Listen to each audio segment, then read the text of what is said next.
Hello and I welcome you to Vigyan recharge. 1923 में खतरनाक chemical बनाया गया अमेरिका में और जानबूझकर उसे हर गाड़ी के पेट्रोल में डाल दिया गया। हर बार जब भी गाड़ी स्टार्ट हुई, धुआं हवा में, फिर सांस में और फिर खून के रास्ते सीधा दिमाग में, और ये लगातार 70 साल तक ऐसे ही होता रहा। इसका नतीजा क्राइम रेट एक्सप्लोड हो गए। पूरी दुनिया में एक पूरी जनरेशन का IQ खत्म हो गया और भारत में तो ये केमिकल सन 2000 तक चला। ये कहानी है दुनिया के सबसे लंबे चले मास पॉइजनिंग की और ये शुरू होती है 1921 से। 1920 में अमेरिका में गाड़ियों का सैलाब फूट पड़ा। अपने हेनरी बाबू यानी कि फोर्ड वाले, इन्होंने मॉडल टी नाम की एक सस्ती गाड़ी निकाल दी। अब ये गाड़ी धुआंधार बिकी। इसके जवाब में जनरल मोटर्स ने अपनी गाड़ी को फोर्ड से बेहतर बताकर मार्केट में उतार दिया। अब जनरल मोटर वालों की गाड़ी जितनी तेजी से बिकी, उतनी ही तेजी से लोगों ने उसे लाकर सर्विस स्टेशन पर पटक दिया, क्योंकि गाड़ी गड़गड़ का कीर्तन कर रही थी, जिसे कहते हैं नॉकिंग। अब ये क्या होता है? देखो, कार इंजन के अंदर होता है सिलेंडर, जिसके अंदर फ्यूल और एयर के मिक्सचर को स्पार्क प्लग की मदद से जलाया जाता है। अब अगर ये सब कुछ सही टाइमिंग के साथ हो जाए तो इंजन मस्त चलेगा, लेकिन अगर ये मिक्सचर स्पार्क प्लग के स्पार्क पैदा करने से पहले खुद ही जल जाए तो सिलेंडर के अंदर दो धमाके होंगे और इसी को नॉकिंग कहते हैं। जैसे दोनों हाथों के एक साथ सही समय पर टकराने पर ताली बजती है, और अगर इनमें से एक भी हाथ आगे पीछे हो जाए तो ताली ठीक से नहीं बज पाएगी। बिल्कुल ठीक इसी तरीके से अगर एयर फ्यूल का मिक्सचर सही टाइम पे ना जले तो इंजन नॉकिंग साउंड को प्रोड्यूस करेगा। अब ये नॉकिंग इंजन की पावर को खा जाएगा और इंजन को भी तोड़ेगा। अब यहां पर आपके दिमाग में एक सवाल आया होगा कि क्या जनरल मोटर्स की गाड़ी बनाने से पहले नॉकिंग नहीं होती थी? देखो भैया, फोर्ड ने जो मॉडल टी बनाया था वो कम कंप्रेशन रेशो पर चलता था। अब इस बात का क्या मतलब हुआ? तो भैया, इस बात का मतलब ये हुआ कि पिस्टन सिलेंडर के अंदर एयर और फ्यूल के मिक्सचर को कम दबाता था, जिसका नतीजा था कम रफ्तार, कम ताकत, लेकिन नॉकिंग भी नहीं होती थी। अब जनरल मोटर सेम गाड़ी बनाकर तो फोर्ड के मॉडल टी से कंपीट नहीं कर पाता, तो उसने ये सोचा क्यों ना इंजन की ताकत को बढ़ा दिया जाए, जिसका सबसे आसान तरीका था कि कंप्रेशन रेशो को ही बढ़ा दो। अब कंप्रेशन रेशो बढ़ने का मतलब यह था कि पिस्टन सिलेंडर के अंदर फ्यूल और एयर के मिक्सचर को पहले से ज्यादा कंप्रेस करेगा। लेकिन यहां से एक समस्या भी पैदा हो गई। अगर प्रेशर बढ़ेगा तो टेम्परेचर भी बढ़ेगा, और यही टेम्परेचर स्पार्क प्लग के स्पार्क प्रोड्यूस करने से पहले तेल को जला रहा था, जिसका नतीजा था नॉकिंग, और ये जनरल मोटर्स के गले में हड्डी की तरह फंस गया। अब जनरल मोटर्स के बॉस ने अपनी लैब को फरमान जारी कर दिया कि भैया नॉकिंग खत्म करो, चाहे कुछ भी करना पड़े। अब इसी लैब में बैठा था एक भाई साहब जिसका नाम था थॉमस मिडग्ले जूनियर। Absolute genius. भाई साहब खानदानी खोज करता थे। इनके पिताजी ने गाड़ियों के लिए टायर डिजाइन किए थे। चीजों की खोज करना तो इनके खून में था। अब भाई साहब ने नॉकिंग की समस्या सुनी और पीरियोडिक टेबल लेकर लग गए अपने काम पर। एक के बाद एक कंपाउंड टेस्ट कर मारे और फिर बोले दो चीजें काम करती हैं, पहला इथेनॉल और दूसरा लेड, मतलब टेट्रा इथाइल लेड। अब नाम लंबा है तो मैं लेड ही बोलूंगा। भाई साहब, ये दोनों चीजें ऐसी थी जिसे तेल में डालो और नॉकिंग गायब। मतलब पेट्रोल में डालने पर ये पेट्रोल और एयर के मिक्सचर का सेल्फ इग्निशन टेम्परेचर पहले से ज्यादा बढ़ा देती थी, जिसकी वजह से गाड़ी की नॉकिंग बंद हो गई। अब जनरल मोटर्स के पास दो ऑप्शन थे, लेकिन फिर भी उसने लेड को ही चुना। लेकिन क्यों? भाई साहब, यही तो असली खेल है। देखो भैया, इथेनॉल है दारू, कोई भी बना सकता है, किसान भी, भट्टी वाला भी, आप भी, मैं भी। टेक्निकली इथेनॉल को कोई भी बना सकता है, इसी को तो कच्ची शराब कहते हैं। अब क्योंकि इसे कोई भी बना सकता है तो भैया इसको पेटेंट नहीं किया जा सकता, यानी ना तो किसी की मनमानी चलेगी और ना ही कोई कीमत को कंट्रोल कर पाएगा। लेकिन लेड को पेटेंट किया जा सकता था और कंपनियों ने यही किया। अब जिसे बिना नॉकिंग के गाड़ी चलानी है वो भैया लेड वाला तेल डालो। और इसको बेचेगा कौन? तो इसको बेचेगा स्टैंडर्ड ऑयल, जो जनरल मोटर्स की तरह ही रॉकफेलर खानदान की कंपनी थी। यानी तेल भी अपना, गाड़ी भी अपनी, जिसके धुएं से जब लोग बीमार पड़े तो उनको दवा भी अपनी ही कंपनी बेचेगी। और ये तो कुछ भी नहीं, इन क्रांतिकारियों ने टेट्रा इथाइल लेड में से लेड का नामो निशान ही मिटा दिया और उसका नाम मार्केटिंग के लिए इथाइल रख दिया, क्योंकि लेड शब्द सुनते ही लोगों के कान खड़े हो जाते, क्योंकि दुनिया जानती है कि लेड जहर है। इसी ने रोमन साम्राज्य का भट्टा बैठा दिया था। अब रोमन्स के साथ क्या हुआ ये कहानी फिर कभी सुनाऊंगा, अभी आगे सुनो। अब मिडग्ले भाई साहब जिनके हाथों से ये केमिकल बना था वो खुद 1923 में लेड की वजह से बीमार पड़ गए। भाई साहब के हाथ कांपने लगे, कमजोरी आ गई, पर अपना कभी मुंह नहीं खोला, क्योंकि अगर सच बोला होता तो पेटेंट खत्म, प्रोडक्ट खत्म, जीएम का $multi-billion का बिजनेस खत्म और मिडग्ले का कैरियर भी खत्म। अब जो वर्कर इस केमिकल को स्टैंडर्ड ऑयल के बेवे प्लांट में बना रहे थे, उनके हाथ पैर कांपना शुरू कर देते हैं। फिर उन्हें होता है हेलुसिनेशन और वो दीवारों से बात करने लगते हैं। 5 दिन में 5 मजदूर मर जाते हैं और 50 से ज्यादा को हॉस्पिटलाइज करना पड़ता है। वर्कर्स ने इस बिल्डिंग का नाम रखा था लूनी गैस बिल्डिंग। सबको पता था कि जो इसके अंदर जाएगा वो पागल होकर ही बाहर आएगा। पर भैया, गरीबी और भुखमरी इंसान से वो सब कराती है जो वो करना नहीं चाहता। लोग मरते रहे, नए आते रहे, काम चलता रहा। देखो तेल में डलने वाला लेड नॉर्मल नहीं था, ये ऑर्गेनिक लेड कंपाउंड था। मतलब चमड़ी से अंदर घुस जाता था, बस हाथ लगाओ सीधा खून में, और खून में पहुंचकर ये सीधा दिमाग पर हमला करता है। देखो हमारे दिमाग के चारों तरफ एक दीवार होती है जिसे कहते हैं ब्लड ब्रेन बैरियर, जो बाहर की गंदगी को दिमाग तक पहुंचने से रोकती है। लेकिन लेड उस दीवार को तोड़कर अंदर घुस जाता है और अंदर जाकर दिमाग में सूजन, हेलुसिनेशन, झटके और फिर ऊपर का टिकट कंफर्म। अब यही सब स्टैंडर्ड ऑयल में काम कर रहे वर्कर्स के साथ हो रहा था। लेकिन जैसे ही खबर लीक हुई और मीडिया में पहुंची, भाई साहब चारों तरफ हड़कंप मच गया और हेडलाइन बनी, poisonous gas claim 5 lives. General Motors, DuPont और स्टैंडर्ड ऑयल तीनों के लिए खतरा सीधा गले तक आ पहुंचा था। अगर सरकार बैन ठोक देती तो अरबों खरबों का धंधा चौपट हो जाता। अब स्टैंडर्ड ऑयल ने मिडगले को आगे कर दिया कि भैया ये बताएगा इसने बनाया है। मिडगले भाई साहब रिपोर्टर्स के सामने आए, एक शीशी लाए, उसमें भरा था लेड वाला तेल, उसे अपने हाथों पर लगाया और 1 मिनट तक सूंघा और कहा ये बिल्कुल सेफ है, इससे कुछ ना होता। मिडगले ने ऑस्कर लेवल एक्टिंग को भी फेल कर दिया था। लेकिन ये सब होने के बावजूद भी अमेरिका के पब्लिक सर्विस हेल्थ कमीशन ने एक मीटिंग बुलाई और मीटिंग का मुद्दा था क्या लेड सुरक्षित है। और इस मीटिंग का नतीजा निकला कि भैया हमें नहीं पता, अभी और रिसर्च चाहिए, और जब तक रिसर्च नहीं होती तब तक प्रोडक्शन जारी रहेगी। और रिसर्च चाहिए, ये लाइन याद रख लो। जब भी किसी कंपनी को पता होता है कि उसके प्रोडक्ट में कुछ ना कुछ ऐसा है जो लोगों की सेहत को नुकसान पहुंचाएगा और वो कंपनी अपने फायदे के लिए उसे बैन नहीं करवाना चाहती, तो वो यही जुमला बोलती है कि अभी और रिसर्च चाहिए, हमारे पास पर्याप्त डाटा नहीं है। तंबाकू बनाने वाली कंपनीज ने 40 साल तक यही कहा और आज तेल कंपनियां क्लाइमेट चेंज को लेकर यही बोल रही हैं।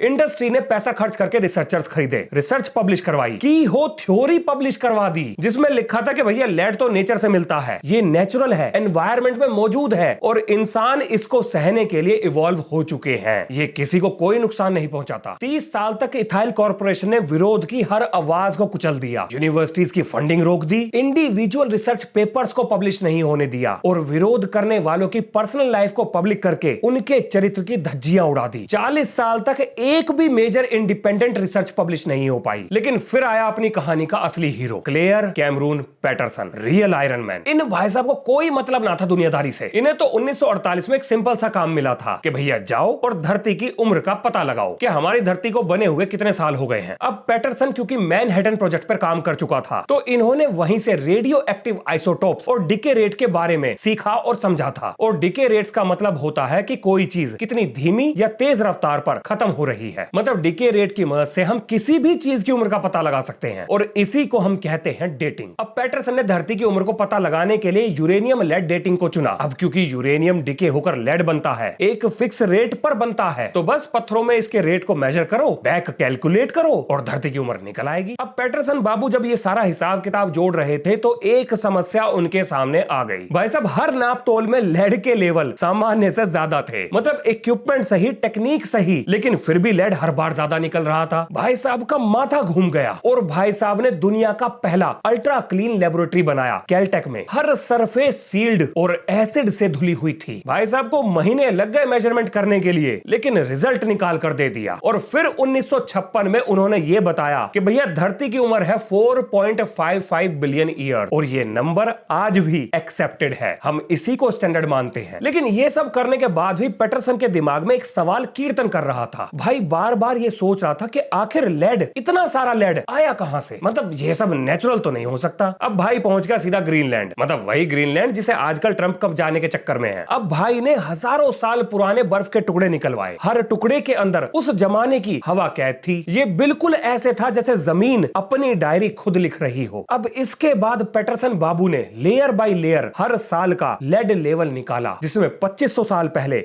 लेड बिल्कुल जीरो। और जैसे ही 1923 में पेट्रोल यानी कि लेड वाले पेट्रोल की गाड़ियां मार्केट में आई, भाई साहब हवा में लेड का ग्राफ सीधा रॉकेट हो गया, बिल्कुल सीधा ऊपर। इस खोज ने कीहो रिसर्च का 30 साल पुराना दावा इसे ध्वस्त कर दिया। अब ये सब होता देख इंडस्ट्री ने पैटरसन के खिलाफ मोर्चा खोल दिया। लेकिन फिर भी पैटरसन का लैंडमार्क पेपर पब्लिश हुआ, जिसके पब्लिश होते ही पैटरसन की जिंदगी को नर्क बना दिया गया। अमेरिकन पेट्रोलियम इंस्टीट्यूट ने पैटरसन को कमेटी से बाहर निकाल दिया। US public health service commission ने पैटरसन की फंडिंग रोक दी। अब लेड बनाने वाली कंपनीज पैटरसन के पास जाती हैं, बोलती हैं कि हम तुम्हारी रिसर्च को फंड करेंगे, बस तुम ये लेड की रिसर्च का पीछा छोड़ दो। और भाई साहब ने कंपनीज को कहा नो। अब इंडस्ट्रीज ने कैलटेक यूनिवर्सिटी पर दबाव बनाया कि भैया इसको नौकरी से निकालो। इनके एक्सपेरिमेंट करने के तरीकों पर सवाल उठाए गए, पर भाई बोला मैं झुकेगा नहीं, कर लो तुम्हें जो करना है। भाई साहब पैटरसन का डाटा बुलेट प्रूफ था, उसे झुटलाया नहीं जा सकता था। फिर भी लड़ाई 20 साल तक चली और 1973 में क्लीन एनर्जी एक्ट पास हुआ और ईपीए यानी कि एनवायरमेंटल प्रोटेक्शन एजेंसी ने लेड वाले तेल पर पूरी तरह से बैन लगा दिया। इसके बाद इंडस्ट्री कोर्ट गई, 1976 में हारी, 86 में पूरा बैन लगा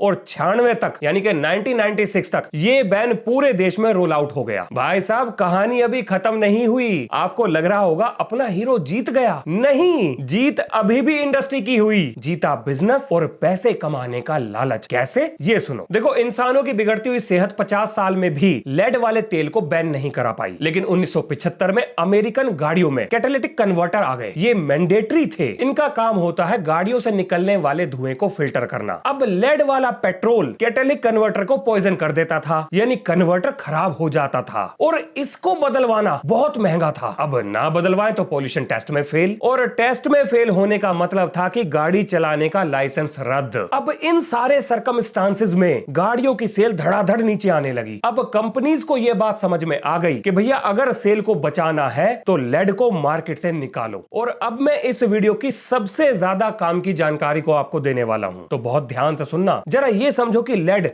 हमारे दिमाग के साथ करता क्या है और कैसे करता है। देखो हमारा दिमाग हमारे पूरे शरीर को कंट्रोल करता है, तो उसकी सिक्योरिटी भी बहुत टाइट है। बहुत कम ऐसी चीज है जो हमारे दिमाग तक पहुंच पाती है। हमारा दिमाग Z+ सिक्योरिटी लेकर बैठा है, जिसकी जिम्मेदारी है ब्लड ब्रेन बैरियर के पास। लेकिन ये ब्लड ब्रेन बैरियर जरूरी चीजों को दिमाग तक जाने देता है, जैसे कैल्शियम, जिसके बिना दिमाग ठीक से काम नहीं कर सकता। अब जैसे ही कैल्शियम के लिए ब्लड ब्रेन बैरियर अपना गेट खोलता है, भैया लेड भी उसके साथ खिसक लेता है। कैसे? क्योंकि दोनों का साइज और चार्ज लगभग एक जैसा है, जैसे एक दूसरे के जुड़वा हो, और हमारा शरीर कैल्शियम और लेड में फर्क नहीं कर पाता है। इसी कारण की वजह से तो लेड हमारी हड्डियों में और दांतों में जमा होता है, क्योंकि हड्डियों में भी कैल्शियम है और दांतों में भी कैल्शियम है। अब लेड को कैल्शियम के साथ देखकर हमारी बॉडी समझती है कि ये तो अपना ही बच्चा है, आने दो इसको अंदर। अब अगर आपने सलार मूवी देखी है तो आपको ये चीज बड़े आसानी से समझ में आ जाएगी। भाई साहब जब प्रभास अपने दोस्त के साथ खानसार शहर के अंदर एंट्री मारता है, तो आप उसके दोस्त को समझ लो कैल्शियम और प्रभास को समझ लो लेड, और एंट्री गेट को समझ लो ब्लड ब्रेन बैरियर। अब जैसे ही प्रभास अंदर गया यानी कि लेड अंदर पहुंचा, वो खानसार की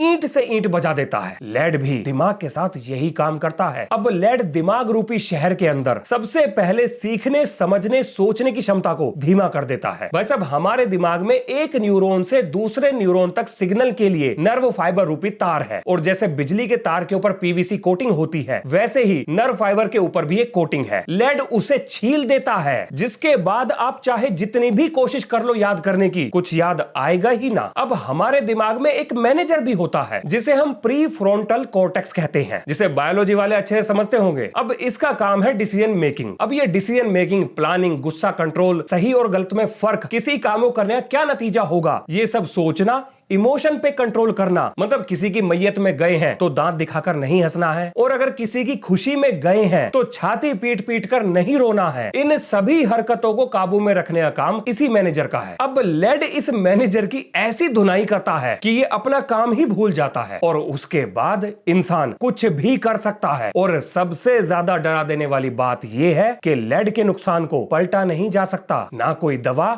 ना कोई इलाज, ना कोई सर्जरी लेड के द्वारा किए गए नुकसान को ठीक कर सकती है। लेड हमारे दिमाग को परमानेंट डैमेज करता है, और ये सब कुछ छोटे बच्चों में ज्यादा होता है, क्योंकि 6 साल से कम उम्र के बच्चों का दिमाग अंडर कंस्ट्रक्शन होता है। भाई साहब किसी का बच्चा देर से बोलता है, किसी का तुतलाता है, किसी के बच्चों की आंखों में फर्क है, किसी को सुनने में दिक्कत है, किसी को बोलने में दिक्कत है। कभी सोचा है कि आखिर ये दिक्कत क्यों है, इसके पीछे आखिर क्या कारण है? अब देखो लेड इन दिक्कतों का एकमात्र कारण नहीं है, लेकिन बहुत बड़े कारणों में से एक है। बच्चे पर किलोग्राम बॉडी वेट ज्यादा ज्यादा लेड एब्जॉर्ब करते हैं। अगर एक एडल्ट बॉडी 10% लेड को एब्जॉर्ब करती है तो बच्चे 50% को एब्जॉर्ब करते हैं। अब जरा आप ये सोचो कि छोटा शरीर, डेवलपिंग ब्रेन, 5 गुना ज्यादा एब्जॉर्प्शन और डैमेज परमानेंट। ये लेड का साइंस है, थ्योरी नहीं है। ये peer reviewed, replicated, proven fact है। अब आपके दिमाग में एक जेन्युइन सवाल आना चाहिए कि आखिर ये सब साबित कैसे हुआ, मतलब किसने किया? तो भैया पहले ये समझ लो कि आखिर ये सब साबित कैसे हुआ। तो एक टेस्ट होता है BLL यानी कि ब्लड लेड लेवल। अगर किसी के खून में 10 से 20 मिलीग्राम पर डेसीलीटर लेड लेवल है तो ये 2 से 5 IQ पॉइंट्स को खत्म कर देगा। आपको ये सब सुनकर कम लग रहा होगा। भाई साहब, आप एक जनरेशन का IQ 5 पॉइंट नीचे कर दो तो जो बच्चे जीनियस बनते वो एवरेज, जो एवरेज वो बिलो एवरेज, और जो बच्चे बिलो एवरेज बनते वो डिसेबल्ड हो जाएंगे। ये है लेड का नुकसान, और ये सब कुछ हुआ था, आज भी हो रहा होगा। लेड ने एक पूरी जनरेशन के IQ को तहस नहस कर दिया। अब बताता हूं कि ये सब हमें कैसे पता चला। एक डॉक्टर साहब थे, डॉक्टर हर्बर्ट निडलमैन। इन्हें पता था कि लेड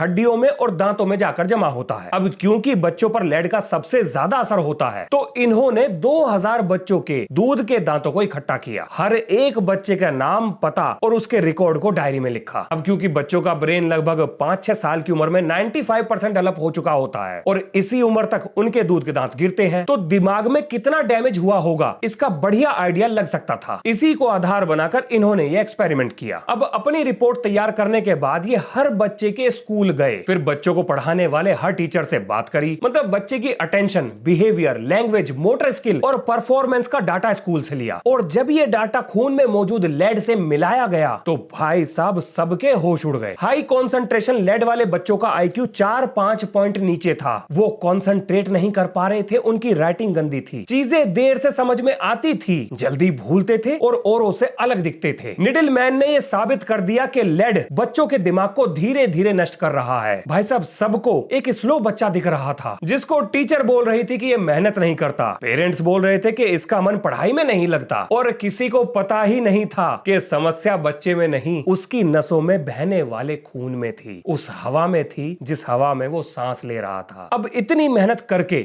इस चीज को साबित करने वाले को भाई साहब कोई ना कोई इनाम तो जरूर मिलना चाहिए, और इनाम मिला भी। जैसे ही ये रिसर्च मीडिया में पब्लिश हुई तुरंत भाई साहब के अस्ते बस्ते पैक करके इन्हें घर भेज दिया गया और इन पर समाज को गुमराह करने का इल्जाम लगाकर जांच बैठा दी गई। इन्होंने सालों तक लड़ाई लड़ी, क्लीन चिट मिली और ये सिस्टम से लड़कर जीत गए। अब यहाँ ये बताना भी जरूरी है कि लेड ने दुनिया में क्राइम को कैसे बढ़ाया। भाई साहब, अमेरिका में रिक नेविन नाम का एक इकोनॉमिस्ट था। अब सरकार ने उसे पुरानी बिल्डिंग्स में लेड वाले पेंट को हटाने पर होने वाले खर्चे और हटाने के बाद लोगों को, मतलब लोगों की सेहत को उससे होने वाले फायदे के बारे में हिसाब किताब जोड़ने के लिए कहा। अब भाई साहब ने हिसाब किताब जोड़ा कि भैया लेड 1920 के आसपास आया, 1970 में पीक हुआ और फिर धीरे धीरे घटने लगा। पर पता नहीं इनको क्या सूझी, इन्होंने क्राइम का डाटा उससे मिला लिया। इन्होंने ये देखा कि 1960 के आसपास अचानक से क्राइम बढ़ने लगा और फिर 1990 में अचानक से क्राइम घटने लगा। अब इनके दिमाग में खिचड़ी पक गई कि क्या ये दोनों चीजें एक दूसरे से जुड़ी हुई हो सकती हैं। अब इन्होंने एक सिंपल सा काम किया, दोनों का ग्राफ बनाया और फिर लेड वाले ग्राफ को 20 साल आगे बढ़ाकर जैसे ही एक दूसरे से मिलाया, दोनों ग्राफ बिल्कुल सेम निकल कर आए। अब आप यहां पर सोच रहे होंगे कि इसने भैया 20 साल आगे ग्राफ को क्यों बढ़ाया? तो देखो भैया, जब लेड आया तो जिन बच्चों के दिमाग पर असर पड़ा उनकी उम्र लगभग 5 साल के आसपास रही होगी। फिर जब वो 20 साल के आसपास हुए होंगे तब जाकर वो क्राइम करने लायक होंगे। अब ये शक तो पैदा करता है लेकिन पक्का सबूत नहीं था, इसीलिए 9 अलग अलग देशों का डाटा निकाल कर मिलाया गया और सब जगह सेम ग्राफ निकल कर आया। क्या जर्मनी, क्या फ्रांस, क्या न्यूजीलैंड, हर जगह क्राइम बढ़ रहे थे और फिर धीरे धीरे घटना शुरू हो गए। भाई साहब, इंडस्ट्री के एक डिसीजन के लेड या इथेनॉल, इसने एक पूरी जनरेशन को फिजिकली, मेंटली, कॉग्निटिवली जबरदस्त तरीके से डैमेज पहुंचा दिया था। IQ गिराया, क्राइम बढ़ाया, ADHD को बढ़ाया, किडनी डैमेज हुई, हार्ट डैमेज हुए और रिप्रोडक्टिव सिस्टम को भी डैमेज कर दिया। किसके लिए? ताकि इंडस्ट्री पैसा कमा सके। आप जरा भारत की कहानी सुनो, कमाल के काम हुए थे अपने देश में। देखो, अंग्रेजों की गुलामी के समय से ही भारत में लेडेड पेट्रोल इंपोर्ट होता था। अब क्योंकि भारत एक कॉलोनी था तो कोई सवाल नहीं, कोई टेस्ट नहीं, कोई डिबेट नहीं, जो गोरे साहब ने बोल दिया वही सच था। फिर आजादी मिली, क्या फिर कुछ बदला? भाई साहब, कुछ नहीं बदला। नया देश बंटवारे का जख्म झेल चुका था, लोग भूखे थे, गरीब थे, देश को डेवलपमेंट चाहिए था, इंडस्ट्री चाहिए थी और पेट्रोल की कुंडली खगालने का ना तो समय था और ना जरूरत थी। लेड 1980 तक हवा में ऐसे ही घूमता रहा। हमारा बड़ा देश देश है भाई साहब झेल गया। उस समय तो गाड़ियां भी ज्यादा नहीं थी, लेकिन फिर वो दिन आया जिसने सब कुछ बदल दिया। 14 दिसंबर 1983 प्राइम मिनिस्टर इंदिरा गांधी ने 47,500 में आने वाली मारुति 800 को, मतलब मारुति 800 की चाबी को सबसे पहले खरीदार हरपाल सिंह को दे दिया। अब मारुति 800 से सस्ती कार उस जमाने में नहीं थी। मारुति से पहले सिर्फ अमीर लोगों के पास ही गाड़ियां होती थी, लेकिन मारुति के आते ही बिक्री आसमान छूने लगी। ये गाड़ी हर मिडिल क्लास का सपना बन गई और जैसे ही गाड़ियां बढ़ी, लेड वाले तेल का जहर चारों तरफ फैल गया। और यहां एंट्री होती है भारत के पहले हीरो की, डॉक्टर इब्राहिम जॉर्ज। अब डॉक्टर जॉर्ज भारतीय आर्मी में आर्टिलरी ऑफिसर थे। 1968 में डायनामाइट एक्सप्लोजन की वजह से इन्हें चोट लगी। अब इन्हें सुनने में दिक्कत आई तो ये इलाज के लिए अमेरिका चले गए। अब अमेरिका में रहकर इन्हें पता लगा कि लेड पॉइजनिंग कितना बड़ा इशू है। इन्होंने सीडीसी यानी कि सेंटर फॉर डिजीज कंट्रोल का डाटा, पैटरसन की रिपोर्ट और निडलमैन की स्टडीज को ध्यान से पढ़ा। इन्हें लगा कि भारत का तो कोई डाटा ही नहीं है, किसी ने कभी पूछा ही नहीं। और तो और जब वेस्टर्न कंट्रीज में लेड वाला पेट्रोल बैन हुआ तो इंडस्ट्रीज ने इस तेल को बनाना बंद नहीं किया, बल्कि गरीब और डेवलपिंग देशों में इसे डंप करना शुरू कर दिया, जिनमें से भारत भी एक था। 1990 में डॉक्टर जॉर्ज की फाउंडेशन, जॉर्ज फाउंडेशन ने प्रोजेक्ट लेड फ्री को चलाया। 22,000 बच्चों के ब्लड सैंपल्स लिए। भाई साहब क्या दिल्ली, क्या मुंबई, क्या कोलकाता, हर जगह एलिवेटेड लेड मिला। पूरे भारत में आधे से ज्यादा बच्चों के दिमाग में लेड नुकसान कर चुका था। और यहां पर एंट्री हुई दूसरे हीरो की, अनिल अग्रवाल जी की। इन्होंने आईआईटी से इंजीनियरिंग करी और उसके बाद पत्रकारिता में आ गए। फिर 1980 में centre for science and environment नाम के एनजीओ की स्थापना करी, जिसे आज के समय सीएससी कहते हैं। भाई साहब फिर नवंबर 1996 में सीएससी ने हाई प्रोफाइल इवेंट में वाइस प्रेसिडेंट के.आर. नारायणन के द्वारा अपनी मैगजीन में एक रिपोर्ट को मीडिया के सामने रख दिया, जिसका टाइटल था slow murder, the deadly story of vehicle pollution in India. इस मैगजीन के कवर पर 3 लोगों की फोटो थी। पहले थे जय नारायण प्रसाद निषाद, ये थे एनवायरमेंटल मिनिस्टर। पोल्यूशन कंट्रोल करने का काम इन्हीं के अंडर था, लेकिन कुछ ना हुआ। दूसरे थे टीआर बालू, पेट्रोलियम मिनिस्टर। लेड फ्री तेल को देश में लाने की जिम्मेदारी इनकी ही थी, लेकिन भाई साहब रिकमेंडेशंस की फाइल इनके दफ्तर में धूल खा रही थी। और तीसरे थे राहुल बजाज, बजाज मोटर के ओनर, इंडिया के ऑटो किंग। अब रिपोर्ट के आते ही सुप्रीम कोर्ट ने सू मोटो कॉग्निजेंस लेकर दिल्ली गवर्नमेंट को एक नोटिस जारी कर दिया और यह नोटिस मर्ज हुआ एमसी मेहता की 1985 की रिट पिटीशन 13,029 में जाकर। अब आप में से जो लोग लॉ कर रहे हैं या कर चुके हैं, वो एमसी मेहता का नाम जरूर जानते होंगे। एमसी मेहता एक एनवायरमेंटल लॉयर 1985 में गंगा पोल्यूशन के लिए पीआईएल फाइल करते हैं। केस एक्सपेंड हुआ और इसमें इंडस्ट्रियल पोल्यूशन, एयर पोल्यूशन और व्हीकल पोल्यूशन सब कुछ जुड़ते हुए चले गए। आज के समय जो थोड़ी बहुत साफ हवा आपको मिल रही है, उसके पीछे एमसी मेहता के रिट पिटीशंस का बहुत बड़ा योगदान है। नहीं तो भाई साहब अब तक आप गैस चैम्बर के अंदर बैठे होते। अब भाई साहब 1998 में सुप्रीम कोर्ट का ऑर्डर आया और कोर्ट के ऑर्डर से ईपीसीए यानी environmental pollution prevention control authority बना दी गई और इसी ईपीसीए की रिकमेंडेशन पर सन 2000 में लेडेड पेट्रोल को बैन कर दिया गया। अब ये सब होता देख भारत की ऑटोमोबाइल इंडस्ट्री ने विरोध का डंका बजा दिया। आप 1999 की बात सुनो। भारत की ऑटोमोबाइल इंडस्ट्री ने अनिल अग्रवाल के सीएससी के खिलाफ मोर्चा खोल दिया। देखो सरकार ने डीजल पर सब्सिडी दे रखी थी क्योंकि डीजल ट्रांसपोर्ट में यूज होता था। अब कार कंपनीज ने यह सोचा कि अगर हम डीजल वाली कार बनाकर लॉन्च कर दें तो लोगों को डीजल सस्ता पड़ेगा, लोग ज्यादा कार खरीदेंगे, अपनी सेल बढ़ेगी। लेकिन भाई साहब डीजल पीएम 2.5 छोड़ता है, ये सीधा फेफड़ों में जाकर कैंसर का कारण बनता है। अब अनिल अग्रवाल की सीएससी को इंडस्ट्री की इस चाल के बारे में पता चल गया और अनिल अग्रवाल ने इंजिन्स ऑफ डेविल नाम की एक रिपोर्ट छाप दी। अब भारत की top car companies, car manufacturing companies, अब मैं किसी का नाम नहीं लूंगा, आप इंटरनेट पर जाकर ढूंढ लेना, इन टॉप की कार कंपनीज ने अनिल अग्रवाल के सीएससी पर केस ठोक दिया। आप जानते हो इनके वकील कौन थे? भाई साहब फैली एस नरीमन, अरुण जेटली, पी चिदम्बरम, कपिल सिब्बल, इन बड़ी बड़ी कार बनाने वाली कंपनीज को रिप्रेजेंट कर रहे थे। इन चारों में से 3 भविष्य में भारत के कैबिनेट मिनिस्टर बने। अब वकीलों ने कोर्ट में कहा कि भैया पार्टिकुलेट मैटर डेंजरस नहीं है, बकायदा एफिडेविट दिया था। और आज 2026 में अगर कोई ये कह दे तो दुनिया हंसेगी, क्योंकि भैया WHO कहता है कि PM 2.5 ग्रुप 1 का कार्सिनोजेन है, यानी डेफिनेटली कैंसर करता है। अब सुप्रीम कोर्ट ने हरीश साल्वे को अपॉइंट किया कि भैया तुम समझो कि कौन सही बोल रहा है, इंडस्ट्री या सीएससी। इसके बाद सुप्रीम कोर्ट का ऑर्डर आया कि भैया दिल्ली में डीजल वाहनों का लाइसेंस तुरंत सस्पेंड करो। 15 साल पुराने वाहन बैन। पूरी के पूरी दिल्ली के ट्रांसपोर्ट सिस्टम को डीजल से हटाकर सीएनजी पर शिफ्ट करो, क्योंकि ये लोगों के राइट टू लाइफ का मामला है। अब उस समय शीला दीक्षित की सरकार थी। अब शीला दीक्षित ने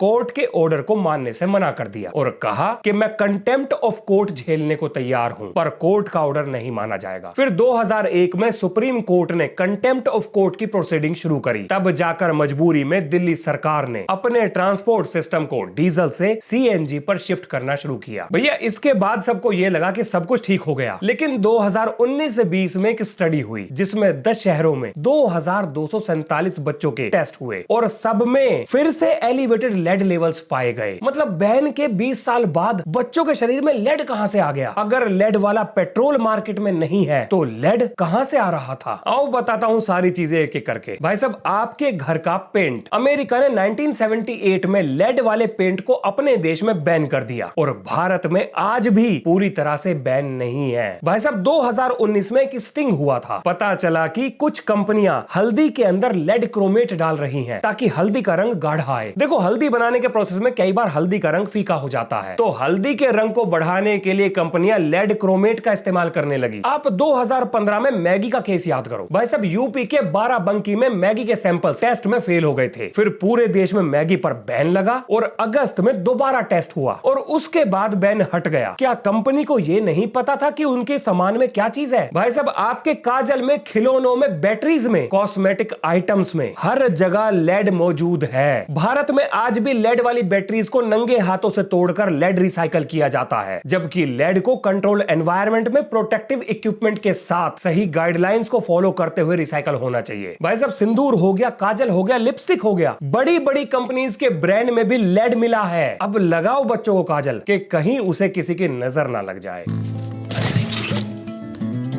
क्या आपको मालूम है लेड वाले पेंट्स आपके नर्वस सिस्टम को हानि पहुंचा सकते हैं? अच्छा। किसी भी पेंट में 90 ppm से ज्यादा लेड नहीं होना चाहिए, लेकिन क्या आपको पता है कि दशकों तक ये स्टैंडर्ड वॉलेंट्री थे। आप इसे ऐसे समझो कि जैसे ट्रैफिक लाइट तो लगा दी और लोगों से ये बोल दिया जाए कि भैया लाल बत्ती पे रुकना होता है, लेकिन तुम्हारी मर्जी है कि चाहो तुम रुको या ना रुको, कोई चालान नहीं कटेगा। तो क्या लोग मानेंगे? अब आपको क्या लगता है कि जो वॉलेंट्री कानून बनाया गया, क्या कंपनियों ने उसे माना होगा? हमारे देश में समस्या कानून की नहीं बल्कि उसके इंप्लीमेंटेशन की है, और इंप्लीमेंटेशन पॉलिटिकल विल से जुड़ा हुआ है। मैं या आप या कोई और भी गला फाड़ फाड़ के मर भी जाए ना तो भी किसी को कोई फर्क ना पड़ने वाला। अमेरिका ने लेड से निपटने के लिए एक डेडिकेटेड प्रोग्राम चलाया जिसमें mandatory blood testing, lead paint को बैन और अवेयरनेस कैंप लगाए, कैंपेन चलाई, जिसका नतीजा निकला कि अमेरिका में बच्चों का एवरेज ब्लड लेड लेवल 88% तक नीचे गिर गया। लेकिन हम भी अपने बच्चों को बचा सकते हैं। ये सब कुछ मुमकिन है अगर हमारे देश की सरकार हर बच्चे का blood lead level test mandatory कर दे, लेड पेंट को पूरी तरह से बैन कर दे और जो ना माने उस पर क्रिमिनल पेनल्टीज लगाए। भाई साहब, हमारे देश में मसालों की बड़े स्तर पर टेस्टिंग की जानी चाहिए। आपको जानकर हैरानी होगी कि बड़ी बड़ी कंपनीज के कुछ मसाले विदेशों में बैन है, लेकिन हमारे देश में बिक रहे हैं। भाई साहब, हमारे देश में मिलावट करने वाले असली दूध, घी, दही, यहां तक कि दवाइयों को भी नहीं छोड़ते। अब सरकार को इन्हें रोकने का कोई ना कोई प्लान तो बनाना ही होगा। इसके अलावा बैटरी रिसाइकल के लिए रजिस्टर्ड यूनिट बनाओ, लाइसेंस दो, ट्रेनिंग दो, सेफ हैंडलिंग के लिए इक्विपमेंट दो, प्रोटेक्टिव गियर्स दो और प्रॉपर फर्नेस वेंटिलेशन सिस्टम को सब्सिडाइज करो। भाई साहब, बच्चों के खिलौने हो गए, कॉस्मेटिक्स हो गए, बाहर के देश से आने वाला सस्ता सामान हो गया, इन सब की रैंडम टेस्टिंग होनी चाहिए और जिसमें लेड मिले उसे भारत में घुसने मत दो। हम सब ये बात बहुत अच्छे से जानते हैं कि ये सारा काम एक साथ करना संभव नहीं है, पर कम से कम शुरू तो करो। भाई साहब, एनवायरमेंटल हिस्टोरियन J.R. मैकनेल ने लिखा है कि धरती के इतिहास में मिडगले ने किसी भी सिंगल ऑर्गेनिज्म से ज्यादा धरती के एटमॉस्फेयर को नुकसान पहुंचाया है, क्योंकि आपको जानकर हैरानी होगी कि मिडगले ही वो इंसान था जिसने CFC रेफ्रिजरेंट की खोज करी थी और इसी CFC ने ओजोन की परत को उधेड़ कर दिया था, जिसकी वजह से बाद में ओजोन होल बना था। एक इंसान की 2 खोज ने धरती के एटमॉस्फेयर को मैक्सिमम डैमेज पहुंचाया और फिर 51 साल की उम्र में मिडगले को पोलियो हो गया। ये भाई साहब बेड पर आ गए, इनके पैर अकड़ गए, लेकिन इन्होंने बिना किसी मदद के अपने आप को चलाने के लिए, उठाने के लिए, बेड से हिलाने डुलाने के लिए एक पुली सिस्टम बनाया। लेकिन एक दिन ये अपनी ही खोज की रस्सियों में उलझकर फंदा लगने की वजह से मारे गए। आपको क्या लगता है, क्या इस आदमी ने जानबूझकर दुनिया को जहर दिया था? नहीं भाई साहब, मिडगले एक ब्रिलियंट इंजीनियर था, एक साइंटिस्ट था, प्रॉब्लम सॉल्वर था। सिस्टम ने उसको एक समस्या दी और उसने वो समस्या सुलझा दी। ये सिस्टम ही था जिसने उससे कहा कि नॉकिंग को सॉल्व करो, हमें रेफ्रिजरेंट बनाकर दो। उसने वो काम कर दिया। बस मिडगले की ये गलती थी कि उसे नुकसान पता था, लेकिन फिर भी वो चुप रहा, और ये भी उसने सिस्टम के ही कहने पर किया। अगर मिडगले ये सब ना करता तो कोई और करता। भाई साहब, मिडगले 1944 में मर गया, पर सिस्टम